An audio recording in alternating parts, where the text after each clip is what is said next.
Chinese హ్యాకర్లు US ట్రెజరీని భేదించి, treasury కార్యదర్శి Janet యెల్లెన్ మరియు ఇతర అధికారుల కంప్యూటర్ మరియు ZWNJ లకు యాక్సెస్ పొందారు. జనవరి 2023లో గుర్తించిన ఈ హ్యాకింగ్, యుఎస్ ప్రభుత్వ ఏజెన్సీలు, వ్యాపారాలు మరియు వ్యక్తులను లక్ష్యంగా చేసుకున్న విస్తృతమైన ప్రచారంలో భాగం. దాడి చేసేవారు చైనా ప్రభుత్వంతో సంబంధం కలిగి ఉన్నారని మరియు గుర్తింపును నివారించడానికి అత్యాధునిక పద్ధతులను ఉపయోగిస్తున్నారని అధికారులు భావిస్తున్నారు.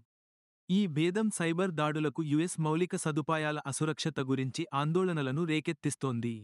చైనా హ్యాకింగ్ సామర్థ్యాల పెరుగుతున్న అత్యాధునికత మరియు పెరిగిన సైబర్ మరియు ZWNJ సెక్యూరిటీ చర్యల అవసరాన్ని ఈ సంఘటన నొక్కి చెబుతోంది.